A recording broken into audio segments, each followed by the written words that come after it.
எல்லோருடைய மதிப்புக்கும் மரியாதைக்கும் உரிய உங்கள் ஐயாவின் தன்னடக்கம் ஊர் அறிந்ததுதான்.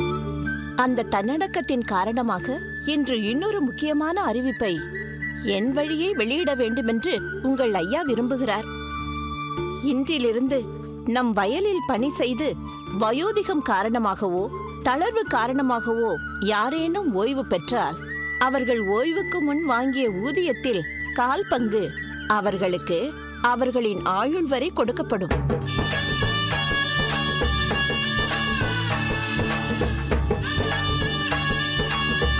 விவசாயிகளே, நம் ஊரான இந்த கூரத்தில் கர்ணனுக்கு அடுத்தபடியாக ஒரு கொடையாளி உண்டென்றால் அது நம் ஐயாதான்னு எல்லாரும் பேசிக்கிறாங்க. உதாரணமாக, நமது வீட்டில் நடைபெறும் திருமணங்கள், பிள்ளைகளின் படிப்பு செலவுகள், வைத்திய செலவுகள், எல்லா செலவுகளையும் எஜமானர் தான் கொடுத்து கொண்டு வருகிறார். அப்படி இருக்கும்போது எஜமானர் இப்படி ஒரு சலுகையை விவசாயிகளுக்கு கொடுக்க நினைப்பது எஜமானரின் பெருந்தன்மையை காட்டுகிறது. ஆமாங்க ஐயா, முதலாளி ஐயா குடும்பம் தான் எங்களை எல்லாம் காப்பாற்றிட்டு வருது, அதில் சந்தேகமே இல்லைங்க ஐயா. உண்மைதானுங்க ஐயா. நாங்கள் நல்லா இருக்கணும்னு நீங்கள் நினைக்கிறீங்க. அதுபோல ஜமீன்தார் ஐயாவும் நல்ல உடல் நலத்தோட நல்லா வாழணுங்க ஐயா. நாங்களும் எங்கள் குடும்பமும் உங்களுக்கு ரொம்ப கடமைப்பட்டிருக்கோங்க ஐயா. நீங்களும் உங்கள் குடும்பத்தில் உள்ளவங்களும் ஏழை பாழைங்களான எங்களை மதித்து இவ்வளவு செய்யறதுக்கு நாங்க என்ன செய்ய போறோமோ தெரியலங்க ஐயா. நீங்கள் பேசுவதையெல்லாம் கேட்கும்போது எனக்கு மிகவும் மகிழ்ச்சியாக இருக்கிறது. நீங்கள் எல்லோரும் என் மீது எவ்வளவு பாசமும் மரியாதையும் வைத்திருக்கிறீர்கள் என்று எனக்கு நன்றாக தெரியும். இதே அன்பை நீங்கள் என் மகன் ஸ்ரீவத் சாங்கன் மீதும் வைத்திருக்க வேண்டும் என்பதுதான் என் ஆசை, விருப்பம் எல்லாம். என் மூதாதையர் செய்ததைத்தான் நான் செய்து கொண்டு வருகிறேன். இந்த தர்ம கைங்கரியம் தொடர வேண்டும். இப்போது நான் செய்வதைப் போலவே தொடர்ந்து என் மகன் ஸ்ரீவத் சாங்கனும் செய்ய வேண்டும் என்பதற்காகத்தான் இந்த ஆண்டு அவனையும் வரச் சொல்லியிருக்கிறேன். உங்களுக்கெல்லாம் நெல் மூட்டையை அவர் முன்னிலையில்தான் வழங்க ஏற்பாடு செய்திருக்கிறேன். அடுத்த ஆண்டு முதல் அவன் தானே முன்வந்து இந்த நல்ல காரியத்தை தொடர வேண்டும். ஏனென்றால் இது இந்த ஜமீனில் ஒவ்வொரு ஆண்டும் தொடர்ந்து நடந்து வருகின்ற ஒன்றல்லவா. இதில் எந்தவிதமான குறையும் வந்துவிடக்கூடாது. நீங்கள் அனைவரும் மகிழ்ச்சியுடன் இருக்க வேண்டும். உங்களின் மகிழ்ச்சியே எங்களின் மகிழ்ச்சி. நமக்கு நினைவு தெரிஞ்ச நாள்ல இருந்து வருஷம் இப்போ இருக்கிற ஜமீன்தார் ஐயா நெல்லை கொடுக்கறது உண்மைதான். முதலாளிக்கு தாராளமா தானம் செய்யற குணம் உண்டு. எல்லாருக்கும் உதவி செய்யணுங்கிற பரந்த மனசு உண்டு, அதனால கொடுக்கறாரு. ஆனா இவர் மகன் எப்படியோ அப்பாவை போல புள்ளையும் இருப்பாரோ என்னவோ. நெல்லு மூட்டைகளை பங்கிட்டு நமக்கெல்லாம் கொடுப்பாரோ இல்லையோ யாரு கண்டா. அட ஏன்பா அவசரப்படுற? எசமானோட புள்ள ஸ்ரீவத் சங்கா வரட்டும், அப்புறம் பாத்துக்குவோம்.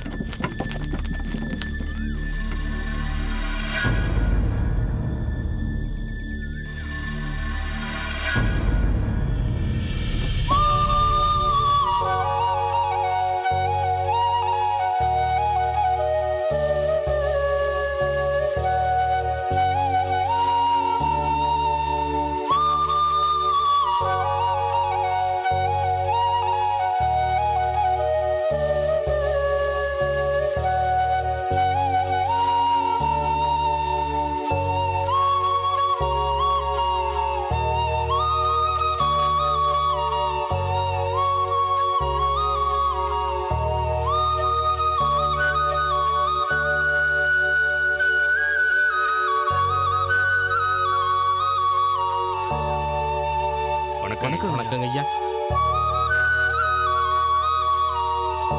வணக்கம். வா ஸ்ரீவத் சாங்கா. அனைவருக்கும் வணக்கம். வணக்கம் ஐயா. இவன் தான் என் மகன் ஸ்ரீவத் சாங்கன். நீங்கள் எல்லோரும் அறிந்திருப்பீர்கள். ஸ்ரீவத் சாங்கா, இவர்களெல்லாம் நம் ஜமீனில் பல வருடங்களாக விசுவாசமாக விவசாயம் பண்ணி கொண்டிருக்கிறார்கள்.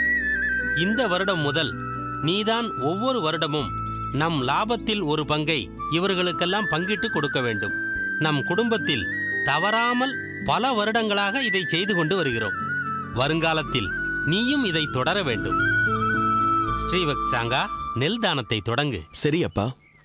கணக்கு பிள்ளை அவர்களே, அனைவரையும் வரிசையில் நிற்க சொல்லுங்கள். சரிங்க சின்ன. வாருங்கள், அனைவரும் வந்து நெல் தானத்தை பெற்றுக்கொள்ளுங்கள்.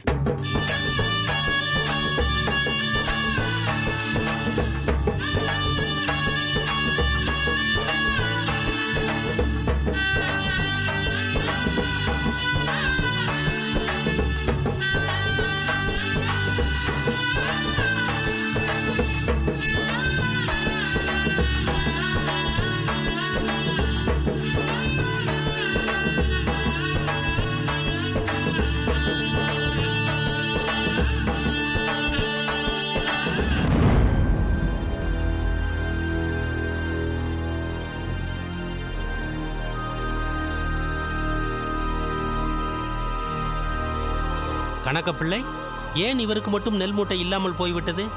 எப்படி கணக்கு தவறாயிற்று? மற்றவர்கள் எல்லாம் நெல்லை பெற்று மகிழ்ச்சியோடு செல்ல, இவர் மட்டும் வெறுங்கையோடா செல்வார்? எஜமான், இந்த வருடம் புதிதாக பல தொழிலாளர்கள் உழவுக்கு வந்திருக்கிறார்கள். அதனால்தான் கணக்கு தவறிவிட்டது எஜமான். மன்னித்து விடுங்கள் எஜமான். சரி சரி, இவருடைய வீடு எங்கே இருக்கிறதென்று கேட்டுக்கொண்டு அவர் வீட்டுக்கே நெல் மூட்டைகளை அனுப்பி வையுங்கள். சரிங்க எஜமான். நீ வீட்டிற்கு செல், நெல் மூட்டைகள் உன் வீட்டிற்கே வந்து சேரும். சரிங்க சம்மா. சற்று நில்லுங்கள். அப்பா, எல்லா விவசாயிகளைப் போல இவரும் நெல் மூட்டைகளை ஜமீனில் இருந்து வாங்கிக் கொண்டு வருவதாக தானே வீட்டில் சொல்லிவிட்டு வந்திருப்பார். இப்போது இவர் வெறுங்கையோடு வீட்டிற்கு சென்றால் என்ன நினைப்பார்கள்? ஏமாற்றம் அடைய மாட்டார்களா? நம் கீழ் பணி செய்யும் அத்தனை விவசாயிகளின் குடும்பங்களும் மகிழ்ச்சியில் திளைத்திருக்க, இந்த குடும்பம் மட்டும் சோகமே உருவாக உட்கார்ந்திருப்பது என்ன நியாயம்? நம் பக்கத்தில் தவறு நேர்ந்து விட்டதற்கு பரிகாரமாக நாம் ஏதாவது செய்தாக வேண்டாமா?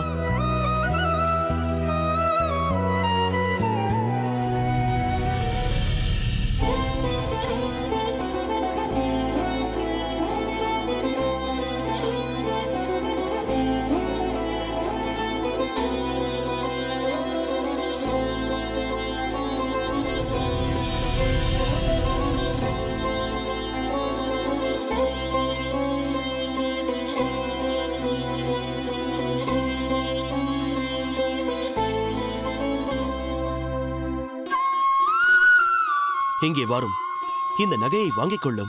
வேண்டாம் சின்ன எஜமா, இது ரொம்ப விலை உயர்ந்த நகை. எனக்கு நெல் மூட்டையே போதும். நான் என் குடும்பத்தார்கிட்ட சொல்லிக்கிறேன். இல்லை பெரியவரே, இந்த நகையை வாங்கிக் கொள்ளும். நாங்கள் செய்த தவறுக்கு இதுதான் பரிகாரம். யோசிக்காதீர்கள். வாருங்கள், வாங்கிக் கொள்ளுங்கள்.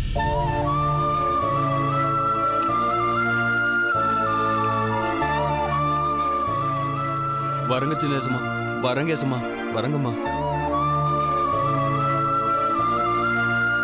கணக்கு பிள்ளை அவர்களே, சொல்லுங்க சின்ன எஜமான். இனிமேல் இப்படி ஒரு தவறு நடக்காமல் பார்த்துக் கொள்ளும். சரிங்க ஐயா. நம்மை நம்பி வந்தால் அவர்களது நம்பிக்கை வீணாக கூடாது. வெறும் கையோடு யாரும் திரும்பி போக கூடாது. உத்தரவு சின்ன எஜமான். ஆஹா, அருமை மகனே ஸ்ரீவத்சாங்கா, உன் தாராள குணம் பார்த்து பூரித்து போயிருக்கிறேனப்பா. நீ எப்படி இருப்பாயோ என்று சில பேர் நினைத்திருப்பார்கள். ஆனால் நீயும் வாழையடி வாழையாக வரும் ஜமீன்தார் பரம்பரை குணம் மாறாமல் இப்படித்தான் இருக்கும் என்பதை செயல் மூலம் காட்டிவிட்டாய். மிக்க மகிழ்ச்சி.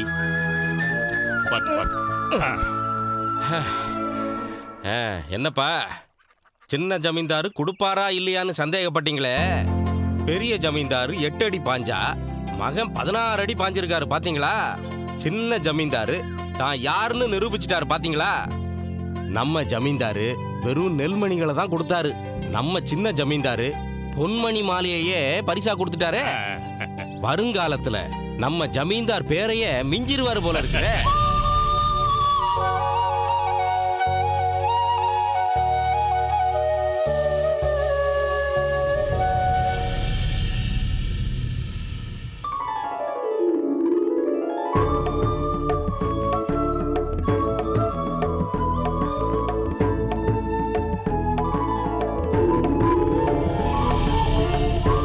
அடியேன்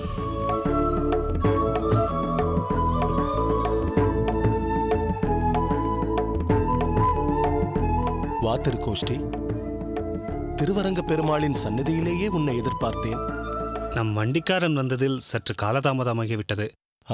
இருப்பினும் அரங்கன் சன்னதிக்கு சென்று விட்டுத்தான் வந்தேன். அங்கு தங்களை காணாததால் இங்கு வந்தேன். என்ன ஓலையும் கையுமாக வந்திருக்கிறாய்? சரி, உட்கார். சுவாமி, அடியேன் சில விஷயங்களை அறிய ஆசைப்படுகிறேன். எதை பற்றி திருக்கோஷ்டி?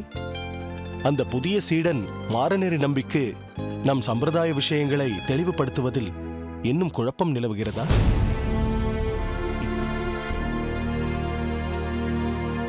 அதில் எந்த குழப்பமும் இல்லை சுவாமி. கற்பிக்கும் விஷயத்தில் தங்கள் ஆசையில் நான் தெளிவாகவே இருக்கிறேன். அப்படியென்றால் சரி, நீ கேட்க வந்த விஷயத்திற்கு வா. சுவாமி, இந்த திவ்ய பிரபந்தத்தில் உள்ள சந்தனடை மிகவும் அற்புதமான ஏற்பாடல்லவா சுவாமி? அதில் என்ன சந்தேகம்? நம் ஆச்சாரியர் நாதமுனிகள் திவ்ய பிரபந்தங்களை பட்டோலையிட்டவுடன் அதற்கொரு இசை வடிவம் கொடுத்ததும் தம் வருங்காலத்தை முன்னிட்டே அப்படி ஒரு ஏற்பாட்டை செய்திருக்க வேண்டும். புரியவில்லையே சுவாமி. என்ன பெரிய நம்பி, பிரபந்தங்களின் இசை வடிவம் பற்றி நீ அறிந்து வைத்துள்ளாயா? இல்லை சுவாமி, தங்கள் திருவாக்காலேயே அதன் விவரத்தை அறிய ஆசைப்படுகிறேன். ஆம் சுவாமி. சரி, சொல்கிறேன், கவனமாக கேளுங்கள். அடியேனின் ஆச்சாரியரும் பூர்வாசிரம பாட்டனாருமான நாதமுனிகள் திராவிட வேதமான இப்பாசுரங்களை சாமகானம் போல் இசைத்து போற்றும்படி செய்ய வேண்டும் என்று எண்ணி தேவகானமாக உருவாக்கி இத்திருவரங்க கோவிலில் அரங்கேற்றி வைத்தார். இதையொட்டி இன்னும் சில திவ்ய தேசங்களில் இம்முறை கடைபிடிக்கப்பட்டு வந்தது. ஆனால் இந்த தேவகான இசையின் மகத்துவம் யாருக்கும் புரியாமல் இருந்தது. ஏன், நாடாளும் மன்னனும் இதன் சிறப்பை அறியவில்லை. ஏன் சுவாமி, பல கலைகளை பயிலும் அரசருமா இதை பற்றி அறியவில்லை? ஆம், ஓர் சமயம் மனுஷ்ய கானம் தேவகானம் இசைத்தபடி நடனமாடிய இரு மங்கையரில் மனுஷ்ய கானம் பாடி ஆடிய மங்கைக்கே அதிக பரிசுகளை வழங்கிய அரசன் தேவகானம் பாடிய மங்கையை உதாசீனப்படுத்திவிட்டார். அதாவது எந்த பரிசும் கொடுத்து கௌரவிக்கவில்லை, அப்படித்தானே சுவாமி? அப்படித்தான். அம்மங்கை பல பிரதேசங்களுக்கு சென்றுவிட்டு வரும் வழியில் நாதமுனி யோகீஸ்வரரை சந்திக்க நேர்ந்தது. அவளும் நம் ஆச்சாரியரின் தேவகான இசைப்பாசுரங்களை பற்றி கேள்விப்பட்டு அவரிடம் வந்து தனக்கு அரசபையில் ஏற்பட்ட அனுபவத்தை கூறி தன் மனக்குறையை தெரிவித்தாள். அவளை சமாதானப்படுத்திய நாதமுனிகள் தேவகான இசை மகத்துவம் வாய்ந்தது, அதை உணர்ந்தவர்களுக்குத்தான் அதன் மகத்துவம் புரியும் என்று தெளிவுபடுத்தி அவளை தொடர்ந்து தேவகானம் இசைத்து பாடும்படி ஆசீர்வதித்து அனுப்பினார். அவள் மறுமுறை அரசனை சந்தித்தபோது இக்கூற்றை எடுத்து கூறி, தேவகானத்தை உணர்ந்தால் மட்டுமே என் பாடலின் மகிமை புரியும் என்றாள். அதை செவியுற்ற அரசன் தெளிவு பெற விரும்பி நாதமுனிகளை தன் அரசவைக்கு வரவழைத்தான். மிகவும் சுவாரஸ்யமாக இருக்கிறது சுவாமி. மேலும் கேளுங்கள்.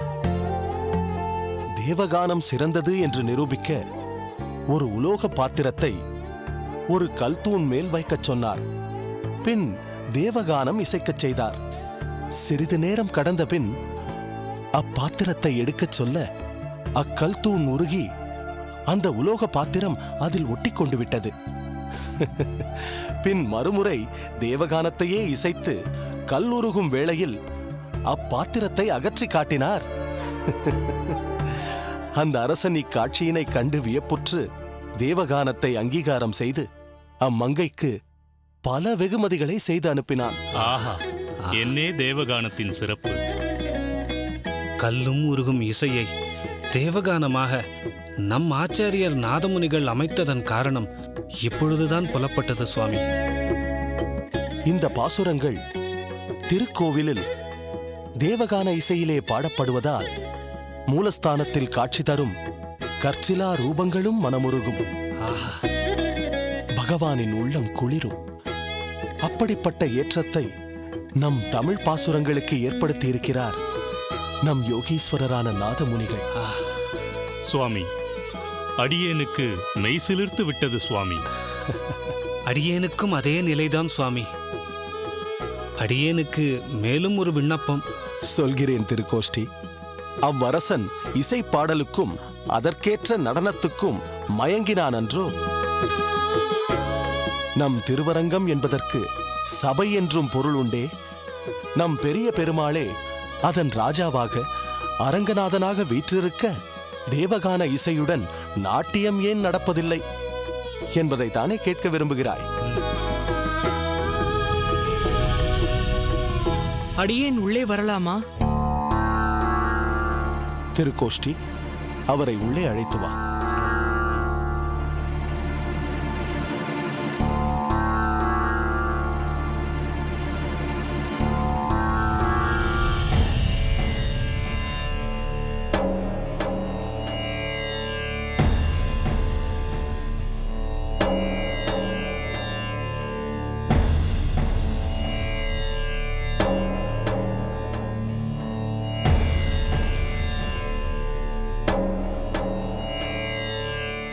தாங்கள் யமுனாச்சாரியரை காண வேண்டும். வாருங்கள்.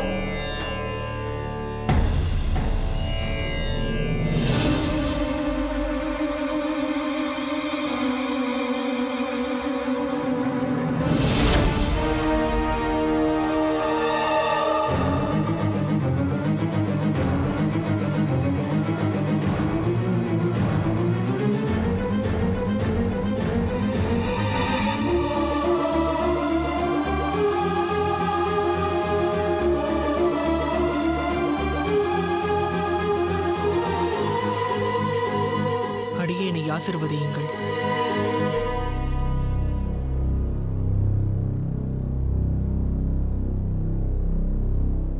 என்ன விஷயமாக இங்கு வந்திருக்கிறாய்? இந்த அடிமையின் புகலிடம் இதுவென்று வந்திருக்கிறேன் சுவாமி. அரங்கனே அனைவருக்கும் புகலிடம். நீ இங்கிருந்து செல்லலாம். ஊரிலே காணி இல்லை, உறவு மற்றொருவர் இல்லை. பாரில் நின் பாத மூலம் பற்றினேன் பரமமூர்த்தி என்றுதான் இங்கு வந்திருக்கிறேன் சுவாமி. என்னை ஏற்றுக்கொள்ளுங்கள். அடியேனுக்கும் உறவென்று மற்றொருவர் இல்லை. அந்த காரொளி வண்ணன் கண்ணனிடம் போய் கதறு.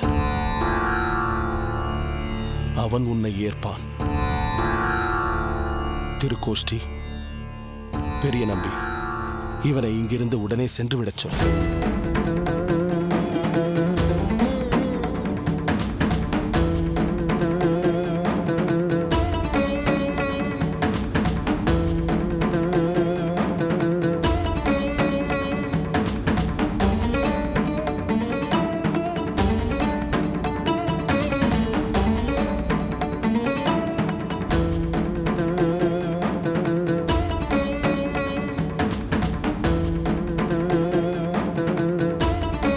ஏனப்பா, இன்னும் ஏன் இங்கு நின்று கொண்டிருக்கிறாய்?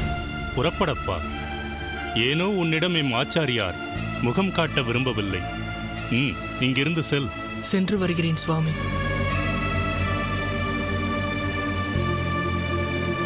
நம் ஆச்சாரியரின் செய்கை மிகவும் ஆச்சரியமாக இருக்கிறது. ஏன் அந்த ஸ்ரீ வைஷ்ணவரிடம் முகம் கொடுத்து பேச மறுத்துவிட்டார்?